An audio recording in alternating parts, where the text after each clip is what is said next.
Io passo la parola a Luca De Pietro, dirigente dell'unità organizzativa Strategia ICT e Agenda Digitale e Sistemi di Comunicazione di Regione del Veneto. Grazie a tutti, grazie Eleonora, grazie Nicola, e grazie a tutti i nostri ospiti. Veramente vi rubo 2 minuti perché ci tenevo ad essere qui a fare l'avvio di questo webinar che presenta, come ha detto correttamente Eleonora, l'azione 142 sul tema dell'accessibilità. Questo, per 3 motivi mi sembra la mia presenza qui mi sembra doverosa. Il primo, perché il tema è sicuramente rilevante, di interesse, è un tema su cui ci stiamo impegnando molto io da diversi anni e quindi siamo consci che dobbiamo continuare a investire sul tema dell'accessibilità. Abbiamo colto questa opportunità delle risorse PNRR e come Regione Veneto abbiamo siglato un accordo con Agit proprio per in qualche modo realizzare questo progetto che poi Eleonora e Nicola vi presenteranno. Ma ci sono altri 2 motivi per cui mi piace essere qua. Uno è un po' romantico, perché permettetemi di ricordare che siamo nel 2024, siamo quindi a 20 anni dalla legge sull'accessibilità. Quest'anno sono dalla famosa legge stanca del 9 gennaio 2004, non so se qualcuno di voi c'era, io c'ero, quindi un po' vecchio sono, quindi lo ricordo ancora quel giorno perché quella legge passò all'unanimità nel nostro Parlamento proprio perché segnava in qualche modo un momento di discontinuità e ci portava anche con un po' d'orgoglio ad essere tra i primi paesi in Europa ad avere una legge sull'accessibilità. Terzo motivo per cui questo è un progetto per noi importante è perché ancora una volta lo facciamo in sinergia, in collaborazione col territorio, lo facciamo assieme al Comune di Padova, al Comune di Venezia, lo facciamo con la collaborazione di ANCI e ovviamente per noi questo è un grande valore aggiunto. Sempre di più le sfide che dobbiamo affrontare nei percorsi di trasformazione digitale sono sfide complesse. O le cogliamo e le affrontiamo tutti assieme in percorsi condivisi oppure effettivamente facciamo fatica a portare a casa i risultati. Quindi grazie ancora per la vostra partecipazione, vi auguro una buona giornata, vi auguro buon lavoro e lascio di nuovo la parola a Eleonora. Grazie Luca. Passo la parola ad Antonio Maria Anselmi di Anci Veneto. Grazie mille Eleonora, buongiorno a tutti, buongiorno a tutte. Quest'oggi portiamo i saluti di Anci Veneto e soprattutto del nostro presidente Mario Conte e del direttore Carlo Rapicavoli. Quest'oggi purtroppo non sono riusciti ad essere direttamente presenti in questa che rappresenta un'occasione per noi molto importante. Da anni la nostra collaborazione con Regione del Veneto e con la strategia regionale anche dell'agenda digitale del Veneto è sempre stata in piena sinergia appunto anche con gli interessi di Anci Veneto. Anci Veneto, prima di tutto, rappresenta appunto la casa di tutti i comuni, la casa di tutti i comuni del nostro territorio e cerca di garantire anche i migliori strumenti che possano garantire la formazione delle amministrazioni e anche dei dipendenti della pubblica amministrazione del nostro territorio. In questo senso, pertanto, questi progetti, questi argomenti, queste tematiche relative all'accessibilità sposano in pieno quelli che sono gli interessi appunto della nostra associazione. Vi auguriamo appunto un buon lavoro e un buon inizio di percorso. Grazie Antonio.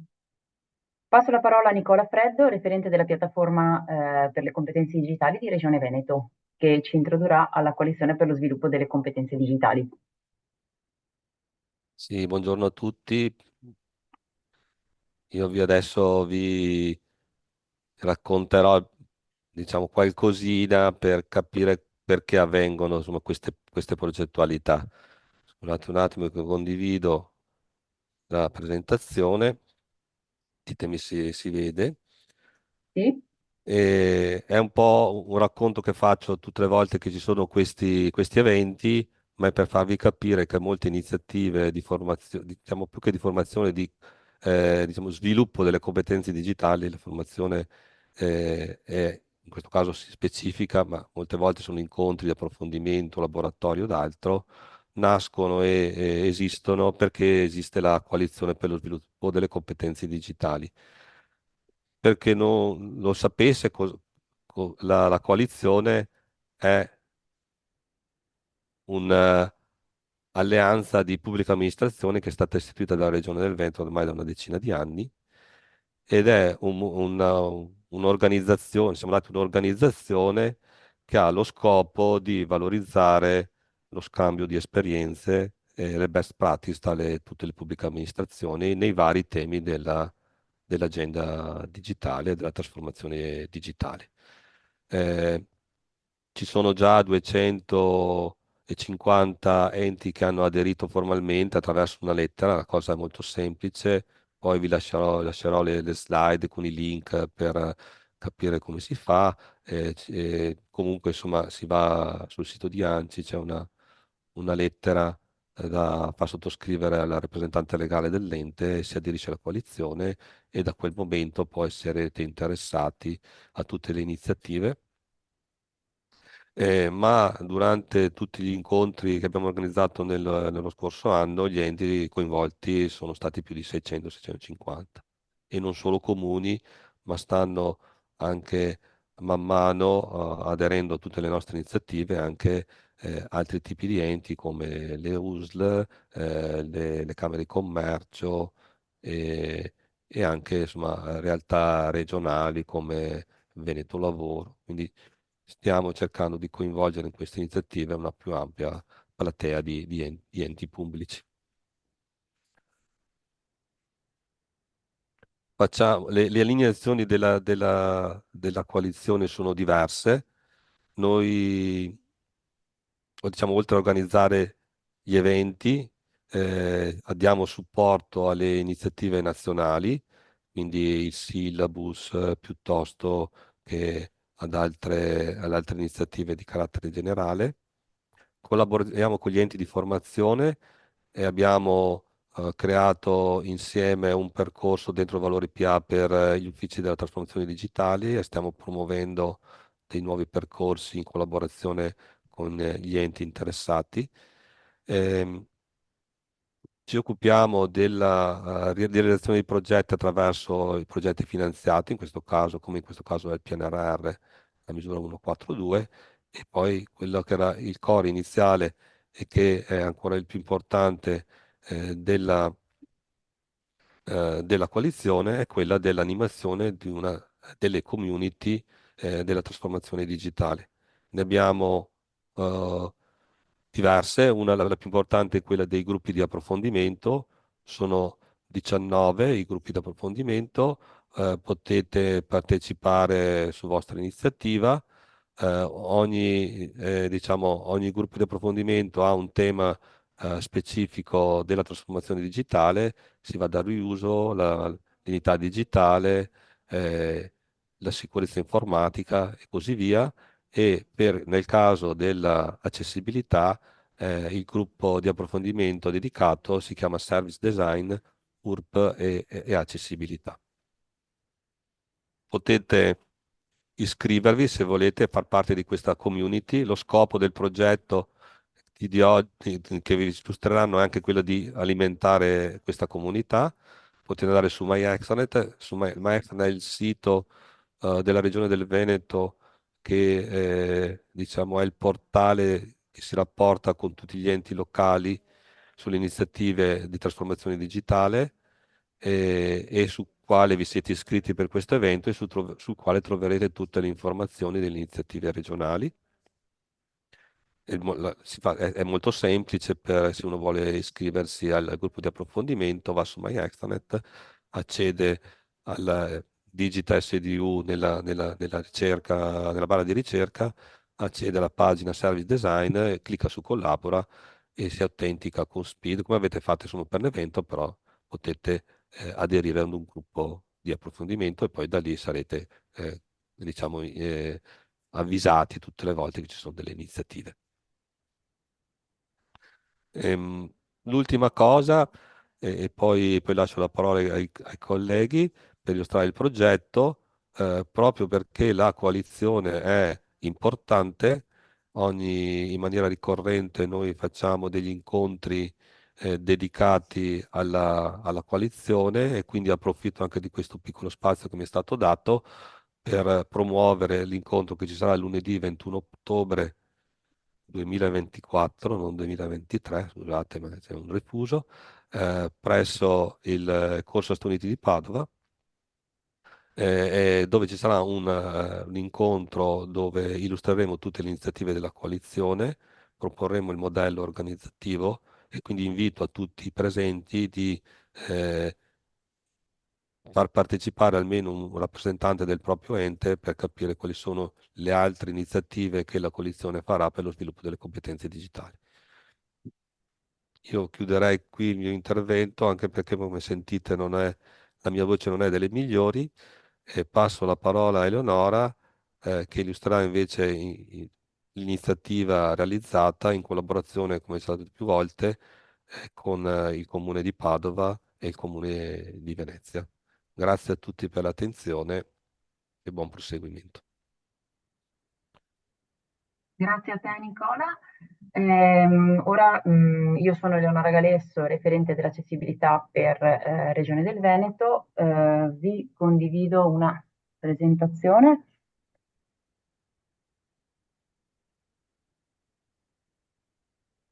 Ok.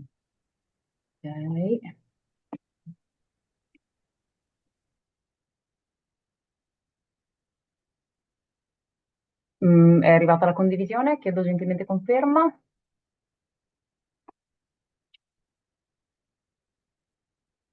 Sì, si vede. Grazie mille. Allora, io vorrei presentarvi il progetto, la misura PNRR 142 Citizen Inclusion, miglioramento dell'accessibilità dei servizi digitali, un pochino nel suo complesso, per cercare di trasmettere in quale progetto da respiro un pochino più ampio si va a innestare poi quello che sarà il tema fondamentale dell'incontro, ovvero il corso di formazione per le pubbliche amministrazioni del territorio. Il progetto, che avviene in collaborazione con Agid, con cui Regione del Veneto ha un accordo di collaborazione, Agid che si pone come soggetto attuatore per un progetto che coinvolge diverse realtà locali, per la precisione 55 in tutta Italia, tra cui regioni, province e città metropolitane e altre PA. Agid ci dà supporto tramite l'accompagnamento di tipo tecnico-informatico con gli esperti dedicati che ci hanno seguito in tutte le fasi dell'attività. La condivisione di dei WebKit per, ad esempio, la rilevazione degli errori di accessibilità sui servizi digitali e con il sostegno finanziario. Quali sono gli ambiti di intervento principali del progetto? Allora, partiamo dal piccolo, che però è un pochino, diciamo, secondo me anche il motore pulsante di tutta la macchina, ovvero l'acquisto di tecnologie assistive per i dipendenti di Regione del Veneto. Ogni amministrazione coinvolta all'interno del progetto 142 ha avuto la possibilità di acquistare delle tecnologie assistive che mettano i dipendenti con disabilità nelle condizioni migliori per poter lavorare. Da qui andiamo ad allargare a tutti i dipendenti dell'ente, per il momento sono stati scelti i dipendenti più coinvolti all'interno delle attività di comunicazione, ma speriamo di riuscire insomma, ad allargare la platea in futuro. Per quel che riguarda l'erogazione di un corso di formazione appunto per i dipendenti di Regione Veneto a tema accessibilità. Un corso approfondito e dettagliato, come avremo modo di vedere in seguito. Il terzo intervento volge lo sguardo dall'ente ai cittadini, cercando di migliorare il più possibile gli errori di accessibilità all'interno di alcuni servizi che Regione mette a disposizione dei propri cittadini, di modo che la navigazione sia più accessibile a tutti quanti. Per quel che riguarda l'acquisto di tecnologie assistive, abbiamo fatto un'analisi di quello che i dipendenti hanno in dotazione e di quali sono i loro fabbisogni. Siamo confrontati con personale tecnico qualificato che ci supportasse anche nella consapevolezza di consegnare del materiale che sia di aiuto e non di aggravio per la persona, e naturalmente ci siamo attenuti alle normative in materia di postazioni di lavoro. Una volta terminati gli acquisti di tecnologie, le tecnologie verranno distribuite a tutti i dipendenti, verranno installate e verrà erogata l'opportuna formazione perché siano usate correttamente.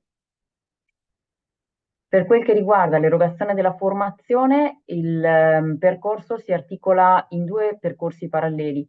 Un percorso interno per i dipendenti di Regione del Veneto ed un percorso che poi vi verrà illustrato nel dettaglio dai colleghi, che riguarda appunto i corsi di formazione per tutte le pubbliche amministrazioni del territorio. Il corso è molto articolato, si tratta in realtà di 3 percorsi tra cui ciascun dipendente potrà scegliere un corso base, appunto per tutti i dipendenti che sono coinvolti in qualche modo in attività legate alla produzione documentale o alla comunicazione, un corso per personale di tipo dirigenziale e un corso più incentrato sugli aspetti tecnici riguardanti l'accessibilità.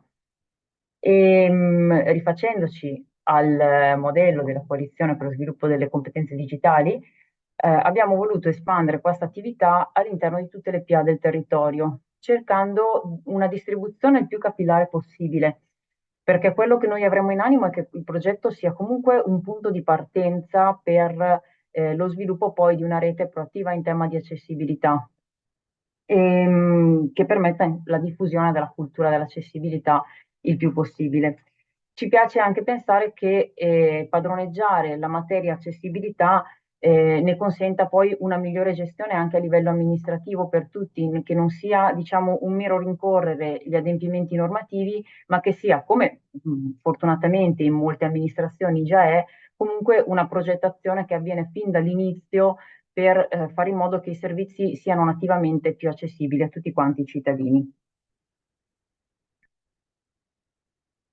In quest'ottica, nella scelta dei servizi da poter migliorare con il terzo intervento del progetto 142, sono stati scelti 3 servizi che afferiscono al portale MyPortal, ovvero un prodotto del cluster innovazione che mette a disposizione degli enti del territorio un sito istituzionale che sia coerente con tutte le più recenti normative e i principi e linee guida istituzionali.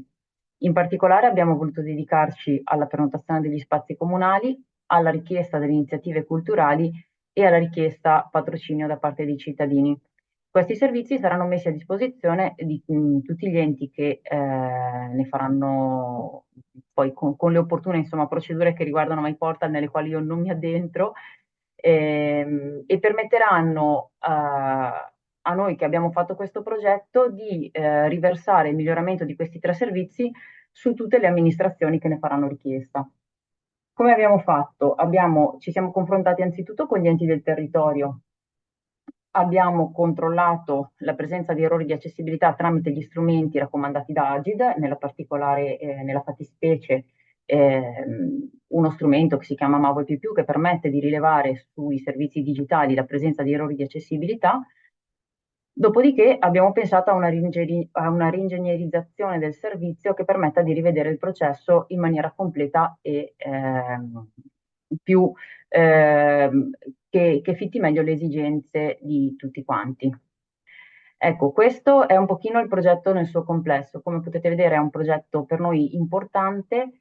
Ora passo la parola ai colleghi, in particolare ad Enrico Priora di Intellera Consulting, per quello che è la tematica più specifica di questo incontro, ovvero il corso a tutte le pubbliche amministrazioni del territorio. Perfetto, grazie Eleonora. Innanzitutto benvenuti, ovviamente l'hanno già detto gli interlocutori prima di me, è un piacere vedere che siete tanti collegati perché ci sono 150 e oltre partecipanti a questa iniziativa, a questa call di presentazione del percorso di formazione sull'accessibilità ed è un orgoglio vedere che c'è così tanto interesse sul territorio per queste tematiche. L'accessibilità è un tema che Intellera Consulting è, diciamo, il gruppo di aziende che supporta Regione Veneto, Comune di Venezia e Comune di Padova in questa iniziativa tiene molto a cuore, no? Perché è un tema che ovviamente le iniziative del PNRR finanziano in maniera mirata ed è una misura anche di, se volete, ad alto impatto sociale, perché l'accessibilità fondamentalmente va ad ampliare la platea di cittadini che possono accedere ai servizi della pubblica amministrazione, soprattutto a chi ha delle disabilità permanenti o temporanee, quindi avrebbe difficoltà in caso non vengano osservati i principi di accessibilità ad accedere ai servizi che per molti cittadini invece sono normali e fruibili nella maniera più semplice possibile. Quindi c'è un'alta componente sociale dietro questi interventi che a noi piace sottolineare e che ci spinge a lavorare ancora meglio sui progetti che portiamo avanti. Vi condivido anche io, diciamo, una breve presentazione Un attimo, un secondo.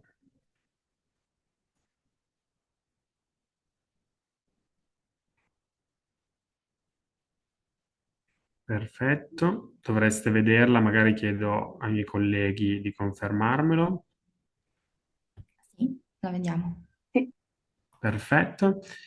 Allora, innanzitutto, quando Eleonora mi ha presentato, io sono Enrico Priora, sono il referente di Intellera Consulting e in generale dell'RTI, che è il raggruppamento temporaneo di impresa che si occupa di fornire il supporto per quanto riguarda la formazione ai tre enti che hanno attivato questa iniziativa. Intellera Consulting fa parte del gruppo Accenture e fondamentalmente, per chi non la conoscesse, è l'azienda leader nella consulenza alla pubblica amministrazione. Noi ci occupiamo soltanto di consulenza al settore pubblico, perché da un lato siamo molto specializzati su tutto ciò che è la consulenza alla pubblica amministrazione e dall'altro perché riteniamo che lavorare per gli enti pubblici richieda una specializzazione che chi fa il nostro stesso lavoro per aziende private sostanzialmente non ha. È un mondo, noi lo sappiamo, molto particolare che quindi richiede attenzioni e cure particolari. Noi siamo specializzati su questo settore come Intellera, come azienda nel suo complesso e come Intellera Shape. Nello specifico, Shape è il nostro centro di competenza sulle tematiche del design, dell'usabilità e dell'accessibilità dei servizi digitali. E diciamo, apporta diciamo, tutte quelle competenze di dominio tematiche che poi servono a erogare i corsi di formazione di cui vi renderemo partecipanti. C'è qui con me Francesca Paduano, a cui passerò la parola tra poco, che entrerà un pochino più nel merito di tutte le tematiche formative. È un RT, dicevamo, quindi un raggruppamento temporaneo di imprese, perché oltre a Intellera ci saranno EasyGov e il Politecnico di Milano come aziende con partecipanti al progetto che cureranno in maniera un pochino più diretta la formazione, soprattutto ove venga fatta, diciamo, in presenza tramite i laboratori. Qualche numero su Intellera soltanto per darvi un'idea, diciamo, siamo un'azienda che è nata recentemente nel luglio del 2021, ma in realtà ha un passato solido perché nasce all'interno del gruppo PwC, l'azienda di consulenza, una delle Big Four, no? Si chiama della consulenza, che poi è diventata PwC Public Sector, quindi si è specializzata nel settore pubblico e alla fine a luglio 2021 la componente che faceva servizi al settore pubblico si è scorporata dal gruppo PwC ed è diventata un'azienda indipendente. Dal 2021 al 2024 c'è stata una crescita fortissima aziendale, abbiamo 15 sedi che presidiano il territorio, una parità fondamentalmente nel nostro organico di rappresentanza tra donne e uomini e una crescita che è stata costante nel corso del tempo. Alcune esperienze mirate soprattutto ovviamente al campo dell'accessibilità, perché Intellera conta più di 300 clienti, però conta delle esperienze dirette e concrete nel campo dell'accessibilità con altri enti, soprattutto della pubblica amministrazione locale, quindi diciamo comparabili agli enti che supportiamo oggi, con cui abbiamo svolto attività relative all'accessibilità. Questi clienti vanno da nord a sud, lo vedete, Regione Calabria, Regione Lombardia, il Comune di Milano, Regione Val d'Aosta e Regione Sardegna, oltre al gruppo ovviamente che oggi è qui con noi e quindi Regione Veneto, Comune di Venezia e Comune di Padova. La nostra ambizione, fin dal primo giorno che abbiamo iniziato a lavorare con questi tre enti, è stata quella di lavorare direttamente con loro, ma a supporto del territorio in maniera molto forte, capillare e in grado di raggiungere, diciamo, tutta la regione nel suo complesso. L'accessibilità è un tema che non può essere affrontato soltanto a livello centrale, è un tema che deve essere il più possibile pervasivo e arrivare quindi su tutto il territorio per arrivare al più ampio spettro di cittadini possibili. Per fare questo, ovviamente, il territorio è una componente fondamentale. A maggior ragione ci riempie di orgoglio, come vi dicevo, sapere che siete più di 150 persone collegate a seguire, diciamo, questa presentazione. Prima di andare oltre e lasciare la parola alla mia collega Francesca, vorremmo approfittarne un pochino con voi anche per rendere, diciamo, questa presentazione un pochino più interattiva.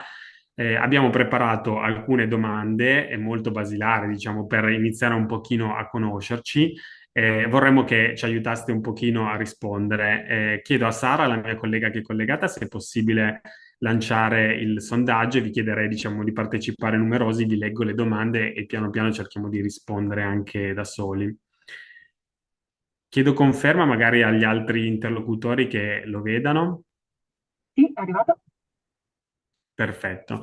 Allora, dovreste vedere la domanda e le possibili risposte. Quindi la prima domanda è cosa si intende per accessibilità digitale. Potete scegliere una risposta tra quelle che seguono, quindi la possibilità di navigare online senza costi, la possibilità di accedere ai contenuti digitali per tutte le persone, incluse quelle con disabilità, l'uso di strumenti digitali per migliorare la produttività e l'adattamento dei contenuti per utenti con esigenze specifiche.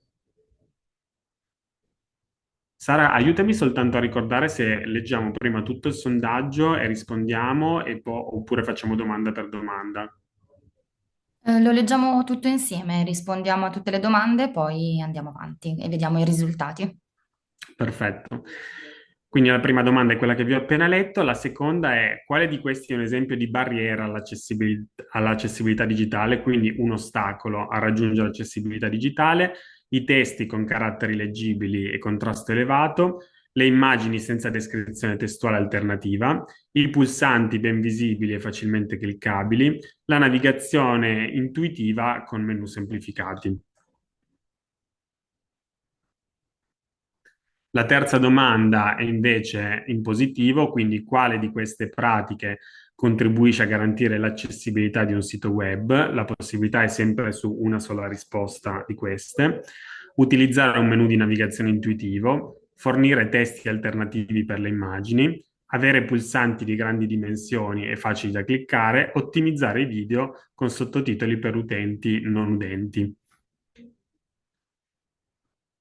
La quarta domanda è quali tipologie di competenze ti aspetti di acquisire durante questa formazione? Quindi questo diventa una risposta, se volete, un pochino più soggettiva, no? Quindi ci rivolgiamo a ciascun singolo di voi che intenderà partecipare a questo percorso di formazione per capire se si aspetta di ricevere più competenze tecniche per migliorare l'accessibilità dei contenuti digitali, più competenze legali sulle normative in tema di accessibilità, competenze pratiche per rendere più inclusivi i servizi digitali e infine competenze comunicative per interagire con persone con disabilità. Chiaramente qua non c'è una risposta giusta o sbagliata, è un po' una risposta che va pesata anche in base al proprio ruolo all'interno dell'azienda, dell'ente. Ci saranno chiaramente magari alcuni di voi che hanno dei ruoli maggiormente esposti ai temi di compliance normativa e quindi saranno un po' più interessati a questo aspetto, e alcuni di voi che magari invece hanno un ruolo maggiormente tecnico, se volete, quindi sono più interessate a ricevere delle competenze pratiche. Ci tengo a precisare che il nostro percorso formativo, come vi racconterà poi Francesca, sarà indirizzato a diversi target con diverse sfaccettature sul tema dell'accessibilità, quindi arriveremo a coprire a 360 gradi la tematica, però volevamo capire anche un po' alla rappresentanza di chi di voi è intervenuto oggi quali sono le aspettative.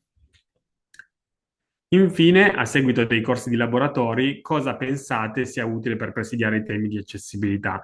Quindi questa è un po' una domanda che ci pone come se, diciamo, avessimo finito, no? Un pochino i corsi che andremo ad erogare. Ipotizziamo di aver ricevuto delle competenze sia in formato teorico che in formato pratico. Ci piacerebbe capire se diciamo, in maniera successiva rispetto a quanto ipotizzato, immaginate che diciamo, un seguito possa essere la creazione di un gruppo di lavoro intra o extraente dedicato all'accessibilità che vi consenta fondamentalmente di incontrarvi con chi di voi presidia queste tematiche per ciascun ente in modo tale che si formi una sorta di community, no? di supporto reciproco e di avanzamento sulle tematiche. Se magari potrebbe essere utile organizzare periodicamente dei webinar, no? Per aggiornare il personale sulle novità normative e tecnologiche in materia di accessibilità. Se potrebbe essere sviluppare una guida interna all'accessibilità, qualcosa che permetta di avere una sorta di manualistica nel tempo da utilizzare come Bibbia, se volete, su queste tematiche, o in generale tutte le precedenti. Potreste ovviamente non avere una preferenza rispetto alle tre menzionate, ma essere per voi tutte e tre ugualmente utili. Perfetto, direi che il Violetto, diciamo, ha cercato anche di spiegare tutte le domande e le alternative, quindi magari chiedo a Sara se lei riesce a visibilità sui voti e sui risultati di guidarci appena abbiamo qualcosa. Sì, adesso terminiamo il sondaggio e vi condividiamo quelli che sono i risultati.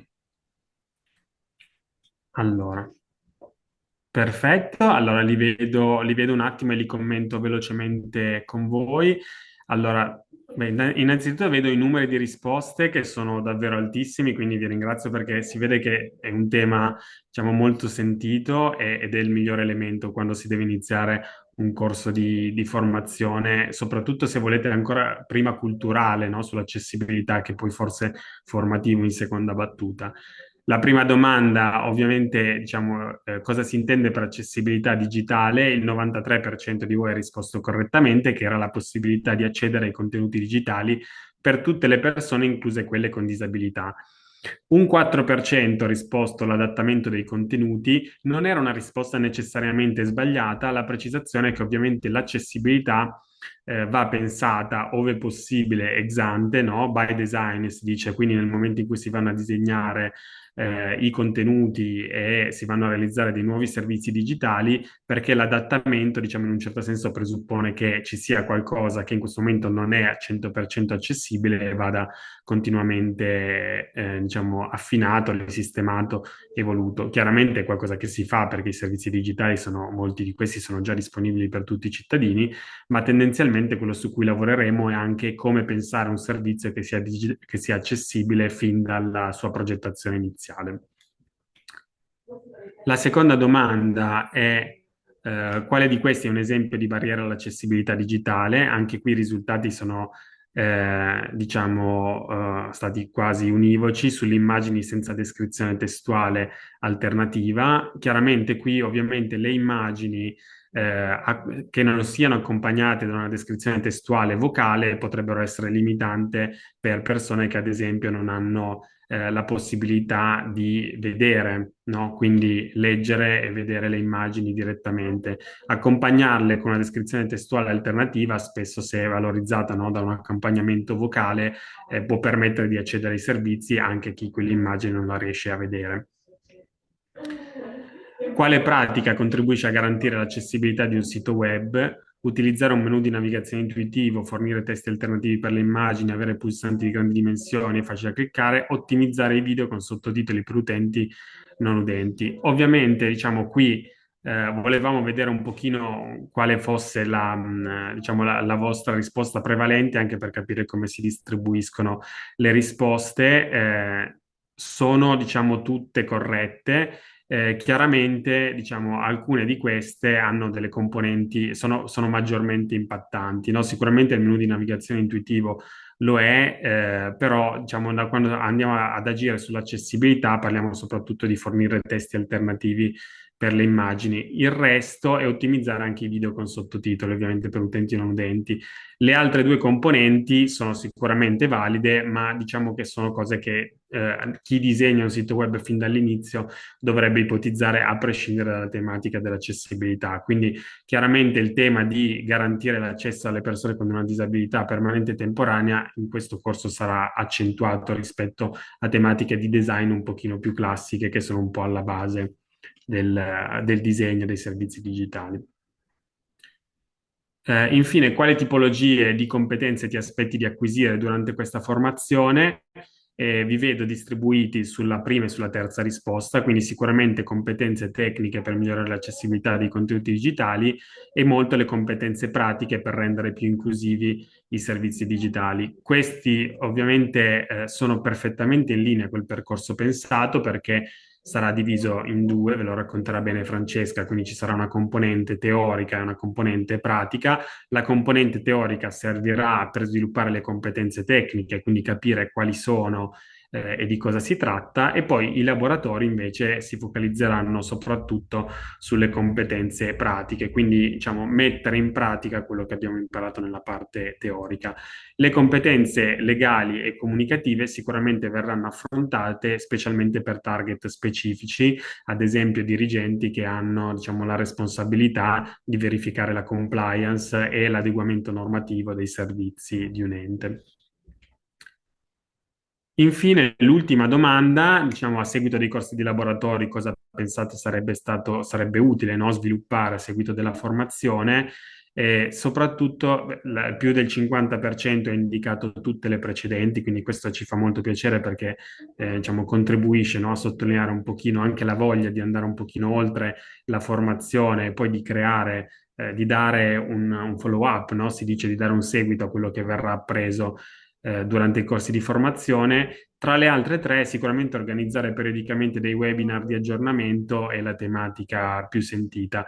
Per esperienza, sicuramente la creazione di gruppi di lavoro, soprattutto extra ente, è una tematica che ha garantito sia un aggiornamento periodico dei partecipanti, perché permette di incontrarsi periodicamente con persone che svolgono il proprio stesso, diciamo, lavoro, mansione all'interno degli enti, sia perché permette di creare una sorta di task force specializzata, se volete, su queste tematiche. Quindi c'è un aggiornamento reciproco sia per quanto riguarda le best practice, sia per quanto riguarda i problemi concreti che poi chi si occupa di accessibilità si trova a incontrare. Quindi le community, come si chiamano, sono poi una componente fondamentale. Le due cose si possono sposare, possono esserci delle community che ospitano durante gli eventi anche dei seminari o dei webinar in formato digitale per poi potersi aggiornare. Vi ringrazio per la partecipazione a questo piccolo veloce questionario che abbiamo fatto.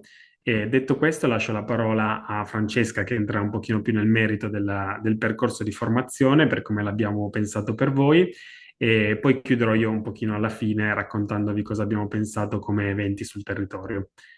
Francesca, lascio a te. Grazie Enrico, buongiorno a tutti.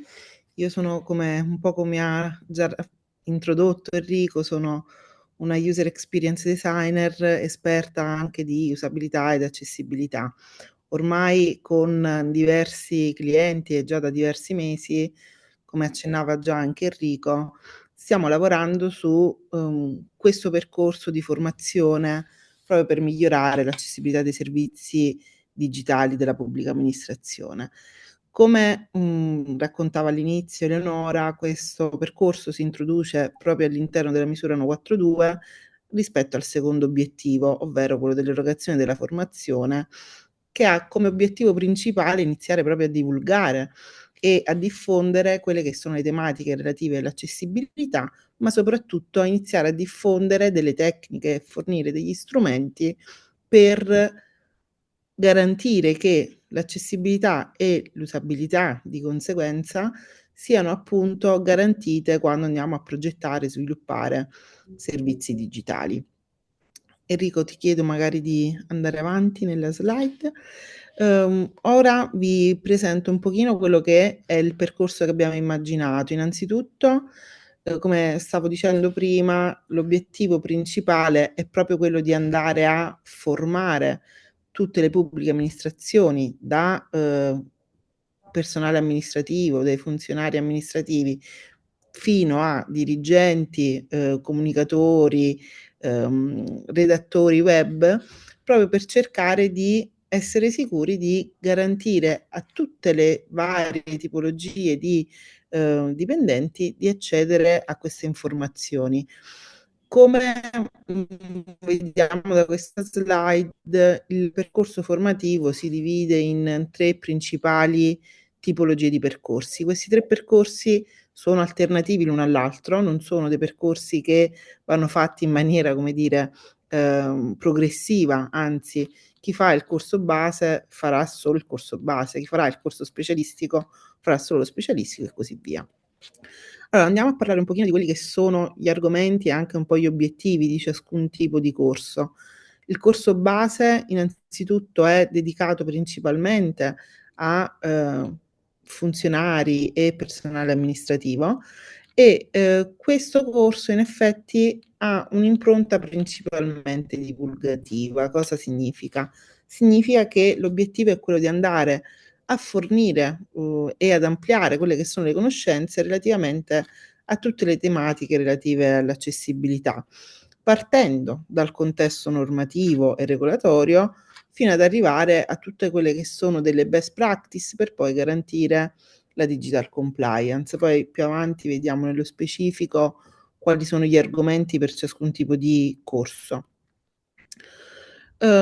Il corso specialistico invece, che tendenzialmente ha un'impronta più strategica, proprio perché è indirizzato principalmente a dirigenti o comunque direttori o funzionari che hanno comunque delle responsabilità particolari sulla produzione e l'erogazione di servizi digitali. In questo caso il corso specialistico, appunto, come dicevamo prima, è più improntato su fornire informazioni sulla strategia per la programmazione strategica, appunto, dei servizi digitali, cercando di garantire l'accessibilità attraverso quindi una serie di adempimenti, di azioni che non riguardano esclusivamente la dichiarazione di accessibilità o la pubblicazione degli obiettivi di accessibilità, ma riguardano anche e soprattutto tutta la parte di verifica, di monitoraggio di quelli che sono gli stati, cioè che è l'andamento in realtà relativamente all'accessibilità dei servizi digitali offerti dall'ente. Questo significa che appunto non è solo un puro adempimento, non è solo uno standard dell'accessibilità, ma è soprattutto anche diffondere il valore, no, che poi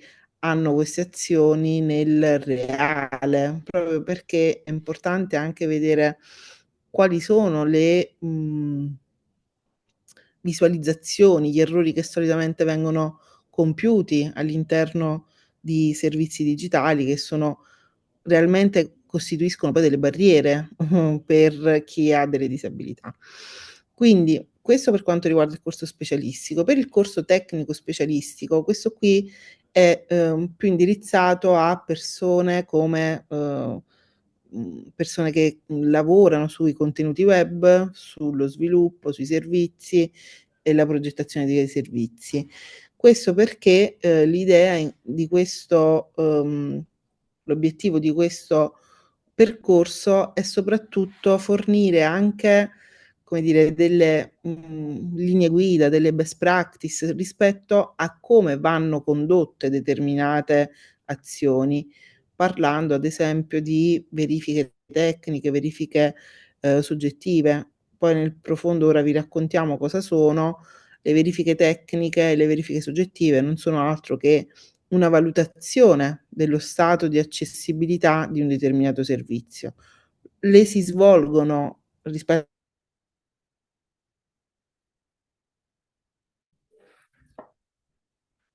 Francesca, io non ti sento più, non so se è un problema mio. No, non la sentiamo.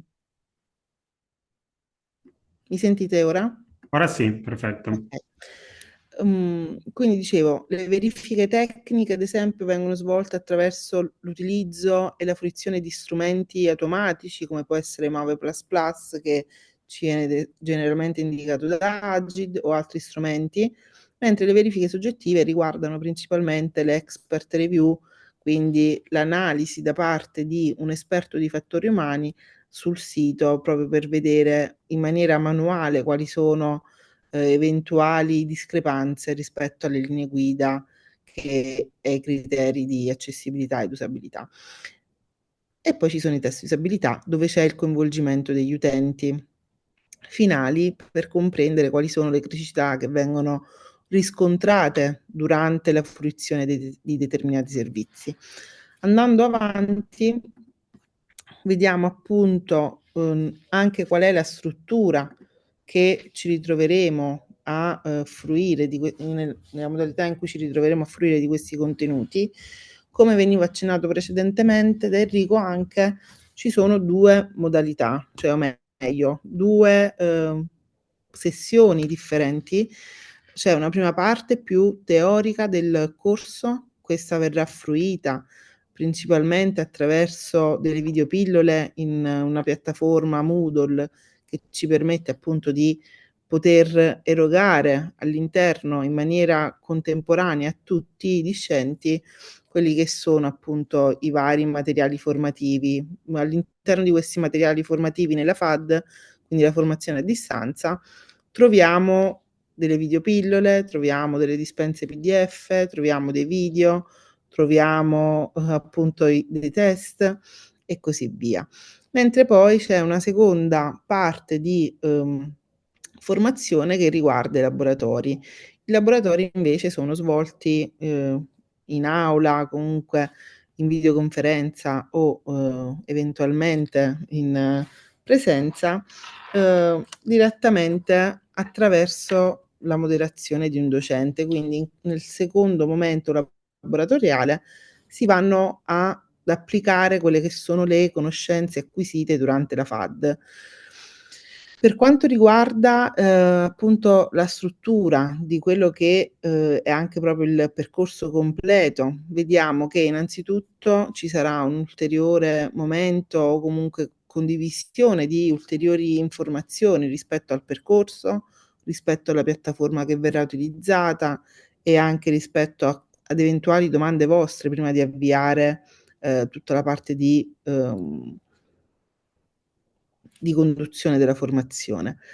Poi ci sarà un test d'ingresso che ci servirà per capire qual è lo stato attuale delle conoscenze e poi da lì si partirà con tutto ciò che riguarda le videopillole e il corso in e-learning, come dicevamo prima, nel Moodle, quindi attraverso questa piattaforma di formazione a distanza. Una volta completate tutte le videopillole e tutti i materiali che verranno inseriti all'interno che troverete inseriti all'interno del Moodle, ci sarà poi un test di uscita per poter capire al completamento della fruizione di questi materiali qual è appunto cosa abbiamo imparato, cosa abbiamo migliorato rispetto alle nostre conoscenze precedenti al corso. Fatto ciò, si procederà poi con i corsi laboratoriali, che come dicevamo prima non saranno, cioè saranno appunto dei momenti in cui si andranno a riaffrontare in maniera più dettagliata, ma soprattutto in maniera più pratica, i contenuti o comunque parte di essi rispetto a quelli che sono stati già consultati in FAD. Concluso il corso laboratoriale, poi ci sarà appunto la conclusione del percorso e il rilascio dell'attestato. Una cosa importante che forse stavamo accennando anche prima con quel piccolo sondaggio, ecco, diciamo l'importante è che questo percorso formativo venga visto proprio come un'occasione per avviare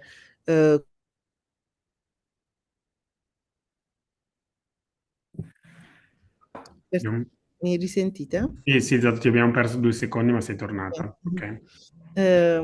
Per avviare quindi anche proprio un cambio di paradigma verso i temi dell'accessibilità, deve essere questo percorso un'occasione proprio per avviare un cambio culturale internamente agli enti e alle pubbliche amministrazioni, proprio per garantire l'accesso a tutti ai servizi digitali. Andando avanti, vediamo un po' nel dettaglio quali sono gli argomenti trattati nella FAD, quindi nella prima parte teorica di formazione. Andremo a trattare argomenti inizialmente rispetto a cosa significa accessibilità, quindi quali sono i criteri che regolano l'accessibilità, cosa significa veramente fare accessibilità e poi da lì partiamo anche con quello che è il binomio dell'accessibilità, ovvero l'usabilità. L'usabilità è sicuramente uno di quei punti che poi aiutano a garantire l'accessibilità e anche qua andiamo a vedere quelli che sono i criteri, i 12 criteri di Agid che ci servono quindi a costruire o a valutare un servizio digitale, e andremo a vedere anche quali sono delle best practice, cosa si fa, cosa non si fa. Quindi iniziamo a dare anche degli esempi proprio di visualizzazione di cosa è bene fare e che cosa invece non fare. Andremo a raccontare anche tutto ciò che riguarda le tecnologie assistive. Questo perché? Perché è importante iniziare ad avere consapevolezza rispetto a cosa ci abilitano a fare le tecnologie assistive, come dobbiamo progettare per far sì che le tecnologie assistive possano essere di supporto alle persone con disabilità. Andiamo a fare poi un racconto breve sul sistema normativo e regolatorio, andando a raccontare dalle WCAG al CAD, alla legge stanca e ai vari modelli organizzativi che devono essere appunto presenti all'interno di ciascun ente, e poi andiamo più sul pratico andando a fornirvi delle linee guida sull'accessibilità, quindi come dicevamo prima, cosa bisogna fare per poter garantire l'accessibilità, dalle verifiche tecniche alle verifiche soggettive, fino poi ad arrivare a tutto ciò che riguarda la digital compliance, che riguardano principalmente gli adempimenti a cui bisogna rispondere, come la dichiarazione di accessibilità, gli obiettivi, la pubblicazione degli obiettivi di accessibilità e il meccanismo di feedback. Il meccanismo di feedback è un qualcosa che forse molto spesso viene lasciato un po' indietro, ed è in realtà fondamentale proprio per cercare di capire anche gli utenti finali che cosa pensano, se hanno segnalazioni da effettuare, proprio perché magari non sono riusciti ad accedere a un determinato contenuto. Quindi sono assolutamente dei feedback fondamentali per il miglioramento continuativo dei servizi. Mentre invece all'interno dei laboratori, andando nella slide successiva, vediamo quali sono gli argomenti che andremo a trattare un po' più nello specifico.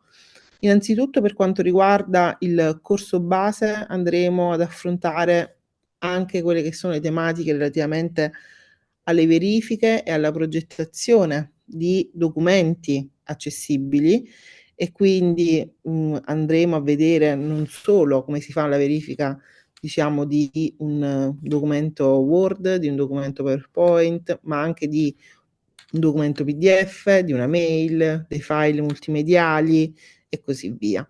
Questo perché è importante che in effetti si inizi a lavorare in maniera accessibile anche sotto questo profilo.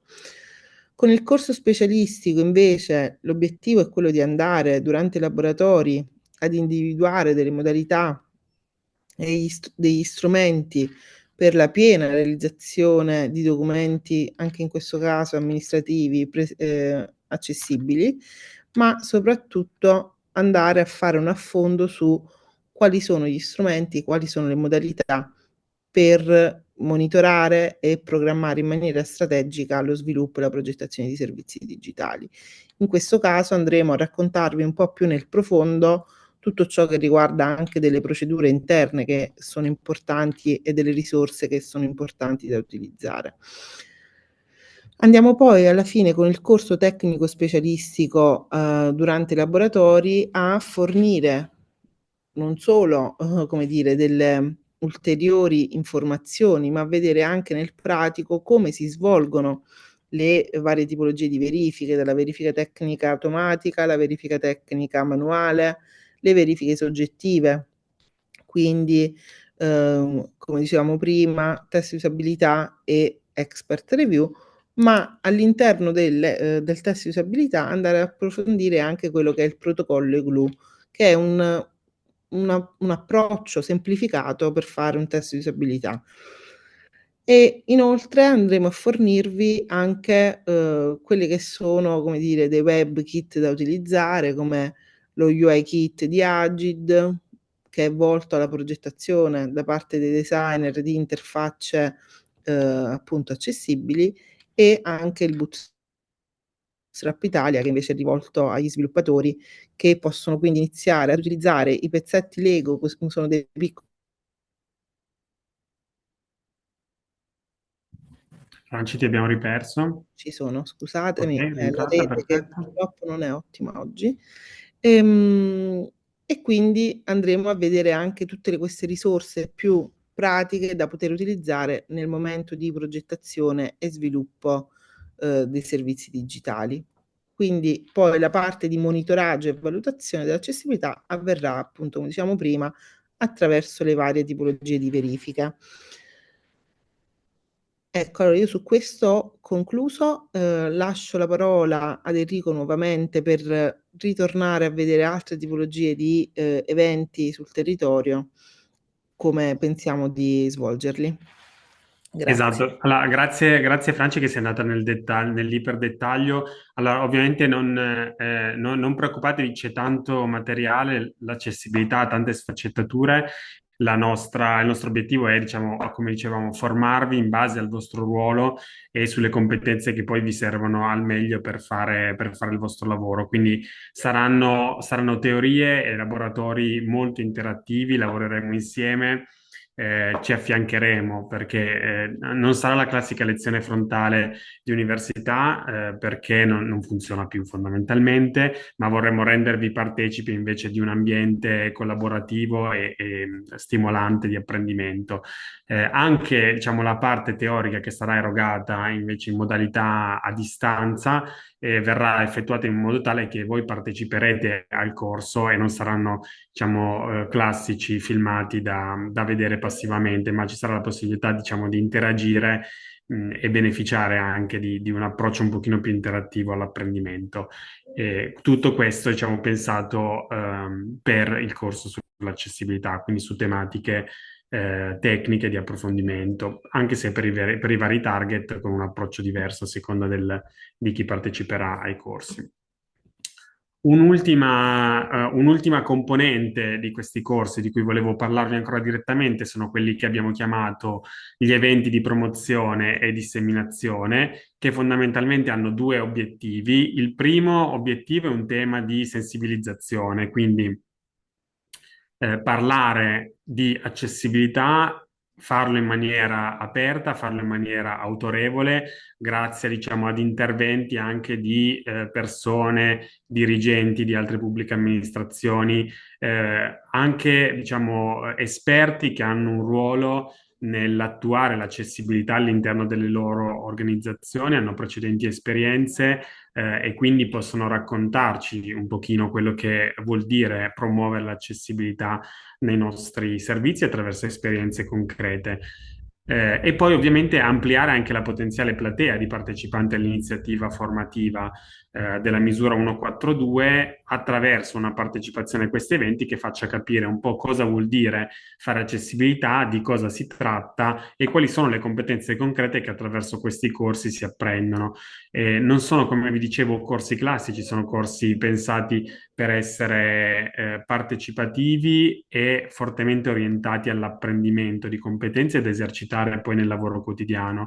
Vorremmo raccontarvelo anche attraverso questi eventi in modo tale che chi di voi partecipi direttamente a uno di questi eventi possa poi eventualmente anche parlarne e si spera ai colleghi, diciamo, e aumentare ancora quella che può essere la platea di possibili partecipanti da raggiungere, cercando di essere, come vi dicevo all'inizio, il più capillari e il più permeanti possibili su tutto il territorio veneto. E poi ovviamente, diciamo, la promozione, diciamo, di tavole rotonde, quindi 7 eventi in presenza, dislocati il più possibile su tutto il territorio per raggiungervi in tutta la regione, nei centri di facilitazione digitali, in cui coinvolgeremo di nuovo esperti e associazioni no profit locali, quindi condividendo le buone pratiche e le esperienze per diffondere la cultura dell'accessibilità. È importante da questo punto di vista avere dei testimonial, se volete, non soltanto di chi ha applicato l'accessibilità, ma anche di potenziali beneficiari di servizi maggiormente accessibili, perché la chiave dell'accessibilità è comunque mettere al centro l'utente, no? Quindi il cittadino che potrebbe avere delle difficoltà ad accedere ai servizi, e quindi il coinvolgimento di associazioni no profit mira esattamente a quello, no? Quindi parlare con degli utenti che potrebbero avere bisogno di servizi sempre più accessibili, capirne i bisogni, ricevere delle testimonianze vere, e poi discutere insieme di quelle che possono essere le soluzioni e le tecniche per poi migliorare l'accessibilità dei nostri servizi.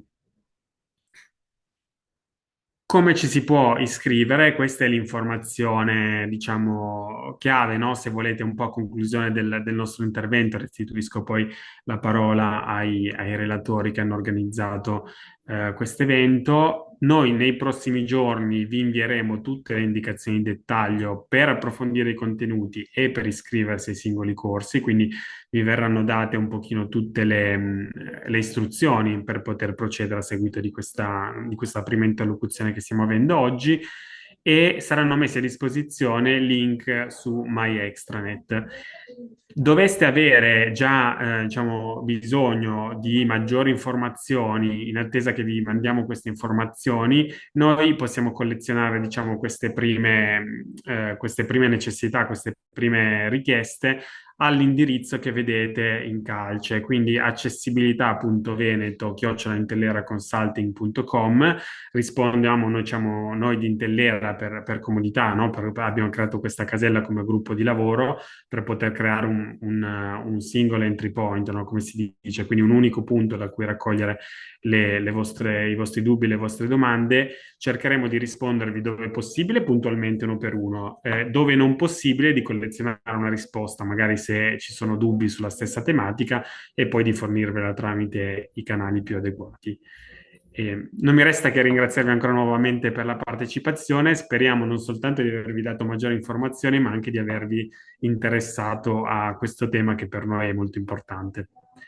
Grazie, restituisco la parola. Grazie Enrico.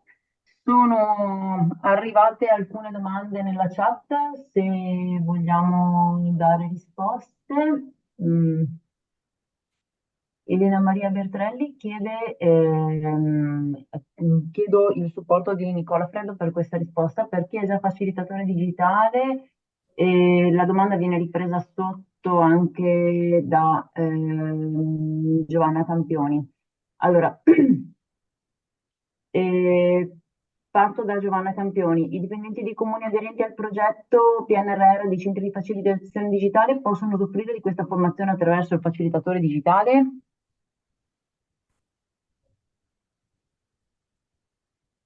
Non so se Nicola riesce a darci qualche supporto, altrimenti ci riserviamo di farvi avere la risposta il prima possibile.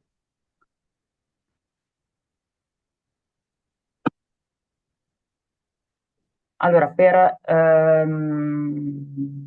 un approfondimento sui centri di facilitazione digitale, direi vi chiedo di inviare le domande al canale di supporto e cercheremo appunto di rispondervi quanto prima. Se la domanda è di interesse generale, comunque troverete le indicazioni all'interno della pagina del corso.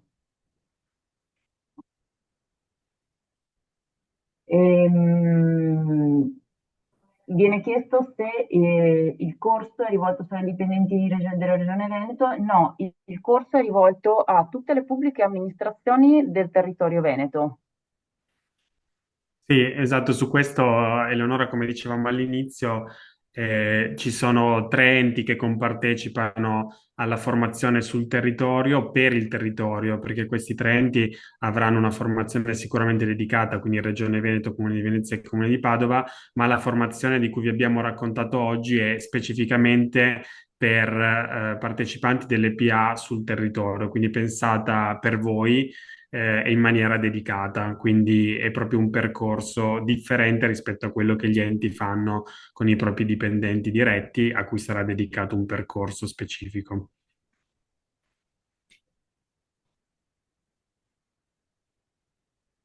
Perfetto, grazie Enrico. Ci viene chiesto qual è l'ammontare di tempo che è necessario dedicare al corso. Allora, se non sbaglio, e qua magari chiedo anche il supporto poi di Sara, credo che sia il 70% della fruizione della teoria e poi la partecipazione a 4 ore per quanto riguarda o i laboratori o gli eventi di disseminazione, quindi a scelta uno dei due che verranno resi disponibili nell'ambito del piano formativo. Sara, me lo confermi anche tu? Sì, confermo, confermo. Perfetto. Mi permetto di aggiungere solo un dettaglio, come poi in ogni verrà reso appunto noto, anche se già è presente all'interno di Anci Veneto, all'interno di MyExtranet, una brochure che illustra un pochino la distribuzione oraria dei vari corsi, quindi già questa può essere consultata e man mano poi che le informazioni verranno divulgate vedrete quali sono le ore da dedicare a ciascun corso. E la parte teorica è comunque fruibile in modalità asincrona online, per cui è possibile organizzarla nel tempo che si ha a disposizione.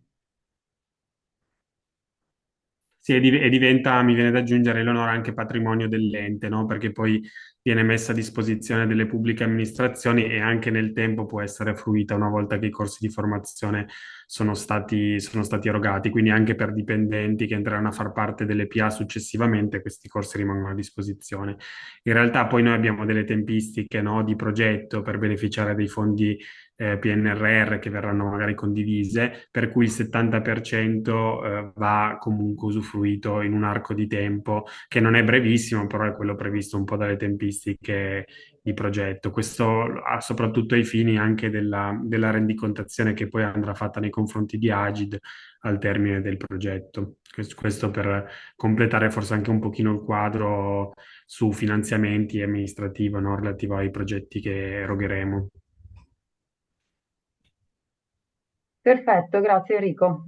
Sempre in materia di frequenza di corsi mi permetto di aggiungere che comunque una frequentazione capillare del corso da parte di tutti ci permette poi di avere una rete di base di dipendenti delle pubbliche amministrazioni che hanno una padronanza della materia, tale per cui poi si possano creare dei percorsi successivi che ci permettano appunto di approfondire ove di interesse. Nelle tecnologie assistive in questi anni stanno avvenendo dei cambiamenti molto molto rapidi, le normative sono in continua evoluzione, quindi è importante la frequenza del corso perché il progetto è un punto di partenza per poi poter costruire tutta la progettazione successiva in materia di accessibilità ed essere sempre al passo con tutti i cambiamenti, insomma, che comunque investono la materia che è passata. Negli ultimi anni abbiamo visto un'esplosione di eventi riguardanti l'accessibilità di comunicazioni e appunto, di innovazioni. Quindi riusciamo a starci al passo se abbiamo una buona base di partenza, ecco. Se volete fare altre domande, questo è lo spazio a voi dedicato.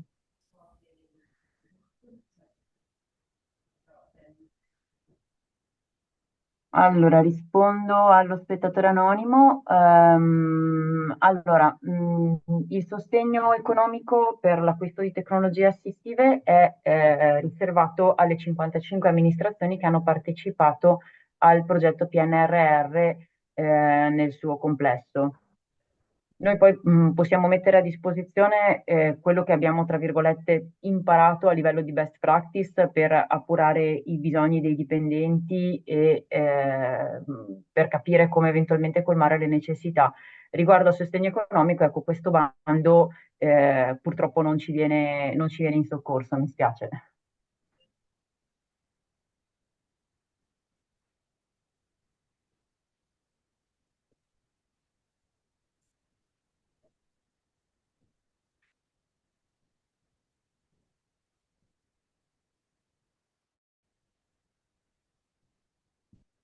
Va bene, io vi ringrazio per la partecipazione. Ci sono altre domande? Eccole. No, Sono queste? Ok. Perdonatemi, la notifica mi ha ingannato. Va bene, grazie a tutti per la partecipazione. Presto appunto verranno inviate ai presenti tutte le informazioni riguardanti la possibilità poi di proseguire con l'iscrizione ai corsi, ai quali speriamo di rivedervi numerosi e vi invitiamo naturalmente a diffondere ai colleghi e alle altre amministrazioni l'iniziativa. Grazie mille. Grazie a tutti, è stato un piacere.